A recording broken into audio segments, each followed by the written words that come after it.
Welcome to Salon Conversations. And before we start talking about Chapter 18, get clear on who the client belongs to, I think it's fair to say we probably should celebrate that Lisa's actually tied up the top half of her hair. It's not a pigtail yet, but the good thing about time is it stops for no one. So all of those short haircuts that I struggled with, I'm making my way back. So probably that's enough about me. Let's talk about you and your salon, and you and that horrible feeling when somebody leaves your business and takes a couple of $1,000s a week of income. It's like soul destroying. It really is. And I believe that it needs a proper grieving process because it happened to me. It might happen to you if it hasn't already, but yeah, it's a white ant, isn't it? Chewing away at our industry.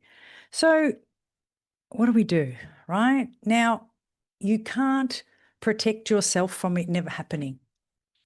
That's the bad news.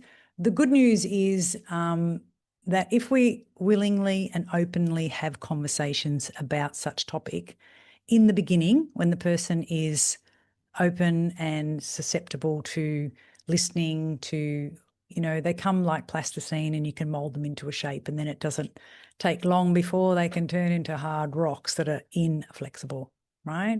So the best we can do is talk openly about who the clients belong to. Now, it's not just a team member who does that. I've seen salon owners do that. They've sold a business to somebody, they've said they're retiring or doing something else, and then they set up shop at home and they continue to do all of the A-grade clients. It's stealing. It's absolutely wrong. And I don't care if you're a business owner or a team member. I don't think it's the right thing to do. So I think, and I teach this in my Salon Mentor program, you need to name the people that they come with and then make it really clear that they'll be the people that they'll take with you. I remember before I had my salon, this is going back a very, very long time ago, I went to a salon and it was in the same shopping centre because where I was didn't want to renew the lease. So he'd closed down his business. So there I was with a clientele. So what we did is I took those clients there because I was allowed to. And then it was only about a month, and my previous owner that I'd been to with for, I don't know, dozen years or so, renewed his lease and I went back. And the two owners knew each other, and that was never my intention. And I said to my boss, you better go talk to him because he's going to think like I set this up. He said, I'll talk to him. He did. He said, yeah, that's fine. But I didn't take anyone that wasn't mine. I just took who I took. I remember my best man was one. And then when I went back to Sam, I took him with me. So you can be honest. You can be the change that you want in this industry, but it's going to require you to step up and be honest, right? I think if you want a team member to come with a clientele, that tells me that you don't know how to create a clientele. And that's a business 101 skill. So more than happy to teach you that. But I think if you don't address who the clients belong to in the early days, then you're going to be in trouble. I remember this, and I don't know if I wrote about this in the book, but I had this girl and she wanted to work for me, and I just thought, wow, this is amazing. She'd come from the city. We were 50 Ks out of Melbourne, and she wanted to work in my business. And I said, mate, this is so good. Actually, the person who works in the deli recommended her, and I rang her up and she said, yeah, I'm thinking to move back to in the country because I'm getting old and want to start a family, whatever. So I thought, I said, this is just too good to be true, is the words I said. And it absolutely was. Because when I asked her to sign an agreement, and it depends on where you are in the world, whether this stands or not, but I wanted her to agree to me that she would come with no clients and she would leave with no clients, apart from those that we agreed were hers. And she wouldn't sign it. And I said, when she finished working with me, there was a radius of, it wasn't very far, but in other words, you can't work in my direct opposite, as in your clients can walk around the corner and go to you. She wouldn't sign it. And I was gutted. And I remember my husband at the time said, well, you can't control the world, so I just think that's too much to ask. I said, no, I don't. I said, she came with no clients and I don't want her to leave and take my database. So no. And I stuck to my guns, and I was shitty because I wanted her, and good people with skills were hard to find. Anyway, I got over it and got on with training juniors, which I felt to be the best way forward. And about 2 years later, she'd taken a position in the next town, and she had left suddenly and opened up across the road and took all her clients literally across the road. And the reason I know is because I'd started my coaching, mentoring career, and the girl that I was looking after in the next town was the girl who she'd worked for. And she did a number on her. And I just thought, wow, she had no thing in place. And even if it's just, I agree to be a respectful human being and not steal from you, write it how you want. It was disappointing at the time, but what it did was it called her out and she didn't do it. And I had a little bit of pain then, but I didn't have a whole lot of pain down the track. And she intended to, I don't know, but I think her plan was to stop working in the city, build a clientele close to where she wanted to open up a business and open up a business. So some of you might be listening to this and going, I did that. Well, it's just not my opinion. Now, I'm not perfect. I've done a lot of things in my life that were a bit shifty, let's be honest. And I held back some information because it suited me at the time. But I feel so strongly about this, like so strongly about this, and that's just me. So I've got to sleep with me and you've got to sleep with you. So I think it's really, really important. The way you can minimize the risk is that everybody on your team knows everybody who comes into your salon. So someone doesn't come in and just talk to Susie and nobody else, because then if Susie leaves, they don't know anyone. Whereas if they come into the salon and you, the salon owner, talks to them, and Sarah does the I don't know, the get her ready in the room, and another girl does the spray tan, and another girl does the skin needling or whatever it is you do. And we share the load. Much easier to do that in hair because you're all in the same room and two people can blow wave, two people can apply a colour. Only one person can cut hair. That would be weird. But in beauty, most of you tell me it can't be shared, and I disagree. One of the girls I taught years ago, I taught her to have like a nurse who prepped the people for the skin reduction or hair removal. And the girl was a machine at it. She used to come in and prepare you, ask you questions, get you ready, and then in came the owner and set the machine, asked you any questions, ping, ping, is that too hard, too hot, too heavy, whatever. And I said, no. And then she'd go, and I'll leave it to Whoosie Magoosie and she'll finish and I'll be back in a minute. It worked.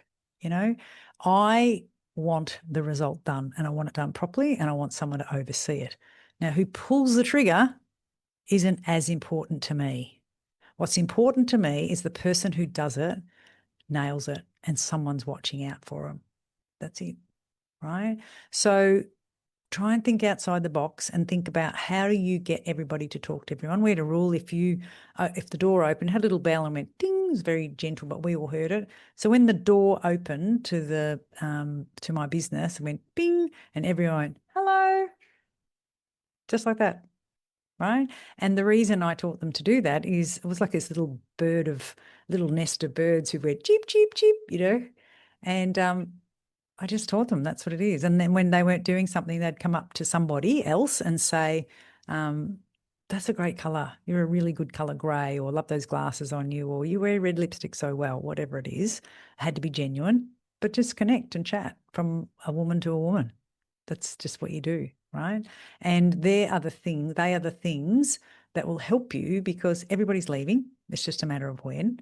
And when you've had these honest conversations about who the clients belong to, because that person gets paid to look after the clients that you spent money on chasing. End of story, right? So what I want you to do is have open conversations that are really transparent. And I want everybody to know who that client is. It's not my client. I'm looking after her. Big difference. Words are really powerful to me. The word spelling comes from, you can put a spell on someone by using the words. So if you say, Susie, your client's here, you say, poor old Susie, she's always about Susie, isn't it? You say, Suze, Sarah's here for you to look after today. Very different. Very different. It's going to take time. It's like the word staff, I hate that word, to team. It's going to take time. And every time I hear it, it's like chalk on a blackboard. We don't have staff. We have team members, right? Or a key person, a team leader. They're not managers. I don't think we manage anything in our industry, is my opinion. So be very careful, choose your words wisely, and listen to chapter 18 in my book and promote a culture where all of your team look after the salon's clients. It's a team effort. Talk to you in the next one. Bye for now.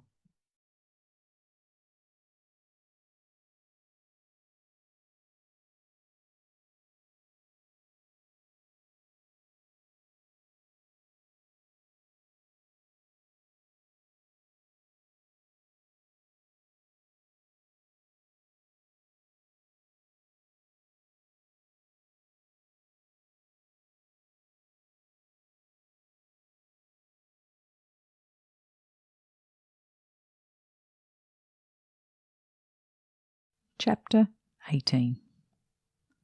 Get clear on who the clients belong to. Imagine an army of termites chomping away at the foundations of your salon business without you knowing they're there. That's the sort of destruction that happens when you allow your team members to think about your clients as theirs. The termites arrive without warning and, before you know it, you've hurled into full damage control to fix a problem that should never have occurred in the first place.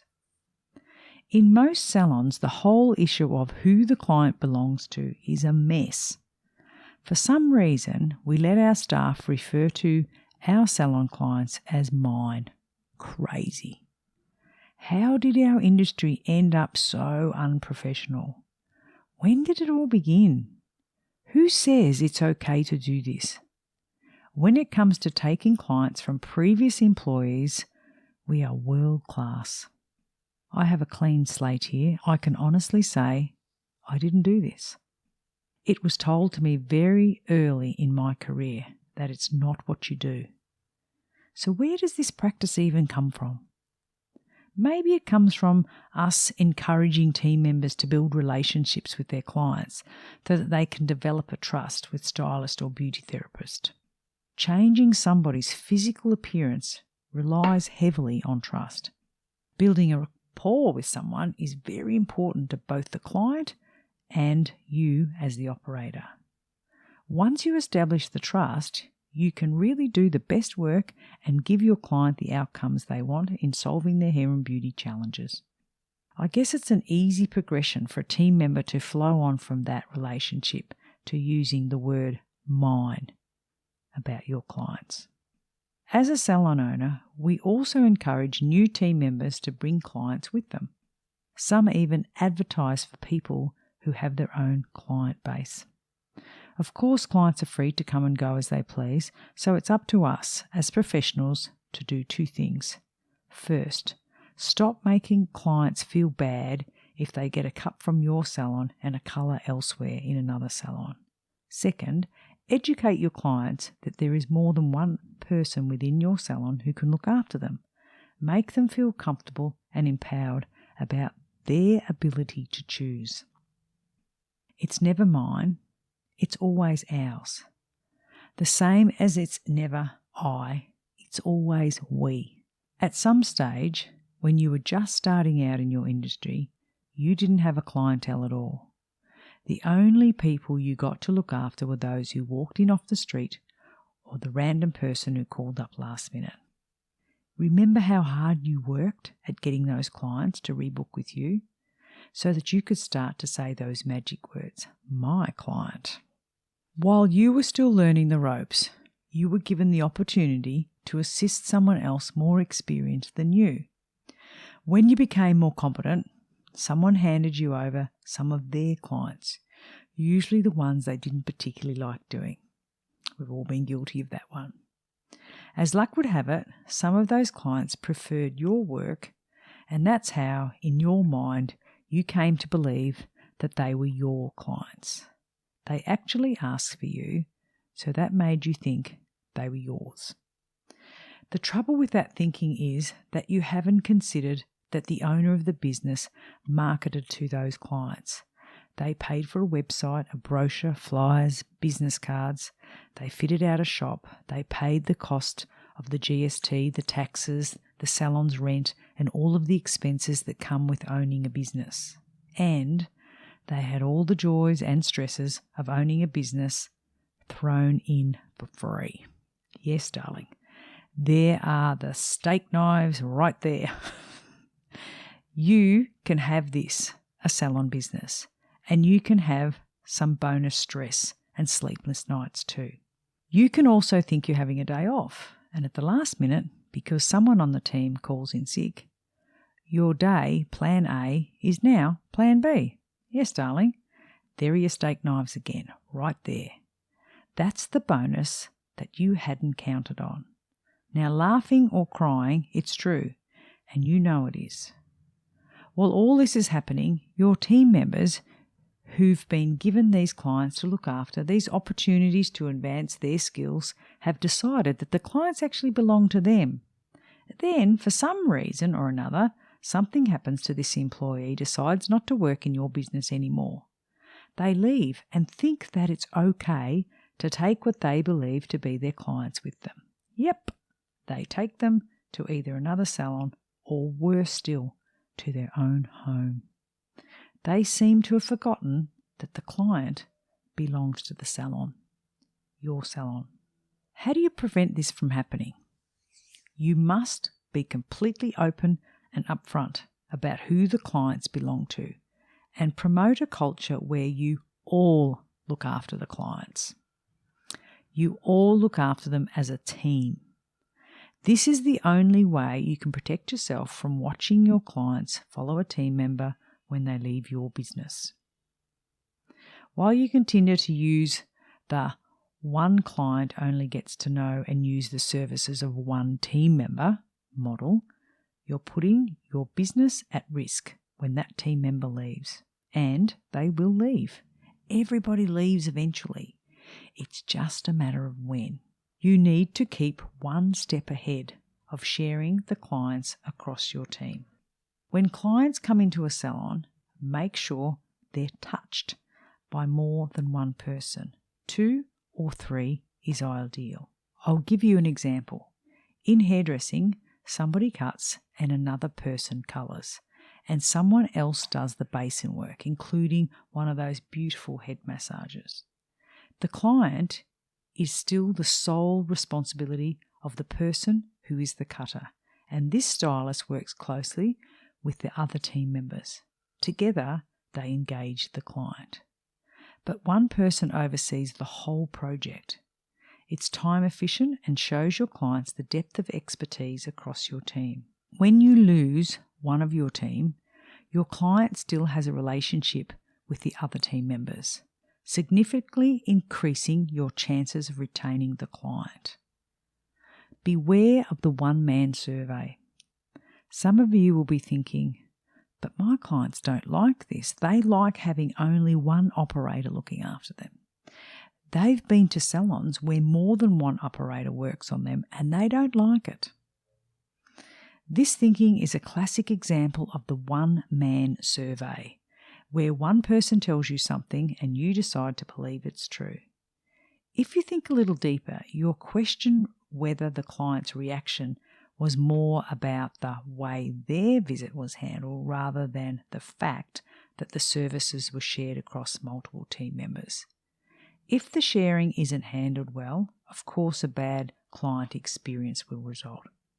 Often, the only time you share clients with your team members is when you're desperate. You throw someone in to do something when they're not properly trained. No wonder your clients don't appreciate it. You have to get it right. For example, what would be wrong with 2 seniors putting foils in at the same time? Nothing, except the client would get out on time or even ahead of schedule. Instead of having people standing around and chatting to you while you're working, get them to pick up a tail comb and help you place some foils. 15 minutes is a very helpful thing and goes a long way on a busy day, and it helps you bring in that culture for one in, all in. mine. Every time you hear someone refer to a client as mine or my, I want you to correct them. People don't own people, not in this country anyway. People are free to come and go as they please. Clients are no different. We all need to respect that they can choose to have their hair and beauty services done wherever they like. It's none of our business unless they choose your salon. If they choose your salon, how they're treated is every bit of your team's business. I really don't like the way some team members don't take any notice of you because you're not their next client. I remember going to visit a new beauty salon. We'd spoken on the phone a couple of times, but I'd not met anyone on her team, nor had I even been into her salon, so no one knew who I was. I went in, sat down, and waited. I always like to see how long it takes for someone to notice me. The staff were all busy seeing clients in and out and had no idea I was watching like a hawk. I always do. When the owner of the beauty salon came out and introduced me, they were very apologetic, saying they didn't know I was the new coach. They just thought I was a client, which is actually worse, because if they thought I was a client, why on earth did they ignore me? The answer was, "We thought you were for Emma." What? That is crazy. You're telling me you're only spoiling and looking after those who are directly in your column. I said, so you don't look after everyone who comes in. There's your problem. Single version. You're only looking out for you. That bullshit is killing the team. It's one in, all in. Every one of you must have done your training somewhere with someone at some stage. That's how you build your first clientele. That person owned a business just like you. What should happen is, when you leave, you should move just a little too far away for your clients to follow and leave your clients in the salon where they belong. True? At every opportunity, make sure your team members know who the clients belong to. To reinforce the thinking, write a list of all the people who came to your salon because of each particular team member and their previous relationship in a previous business. It may be that the clients genuinely do belong to that person because she had a salon of her own and closed the doors for some reason. That's different.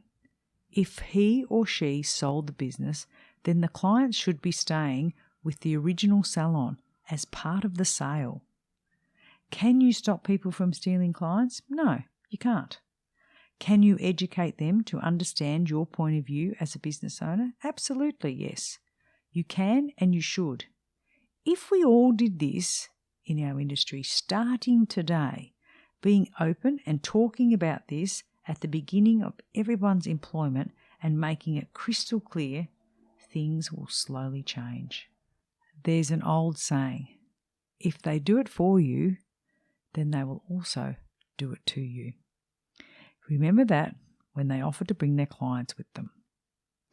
The more open you are, the more honest you are, and the more you can say, I never did that to my boss. I know it's the wrong thing to do, and I don't want you to do it either. Then you have a leg to stand on. Everything I know about teams is based on being a great example to those on your team. That's what great leadership is. It's very different to management. I don't think you can manage people. I think you can manage the systems within your business, but not the people. You have to be their leader. Think of it this way. If someone says, I want you to be the manager of the salon, swap that word for leader and see if they still want the gig. Does anyone ever come to you and say, I want to be the leader. I want everyone to look at me as the way things need to be done. I'll tell you more about that in the next chapter. Sometimes they're really saying, I want to be the person to tell other people what to do, rather than the person who is a living example of how to go about what to do. Showing people what to do by example is very, very different to telling. The nitty-gritty. Your salon clients belong to your salon. Stop allowing your team to think of clients as theirs. Promote a culture where you all look after the salon's clients as a team. Stop asking new team members to bring clients with them. Lead by example to show it's just not on. I hope you enjoyed that conversation and had a laugh or two. Now, if you would like more information on what was just discussed, or even just to connect with me, check out the links in the show notes. It would mean the world to me if you would like and share this podcast with a friend or someone that you think will enjoy it, so that we can continue to grow this community together. And I look forward to seeing you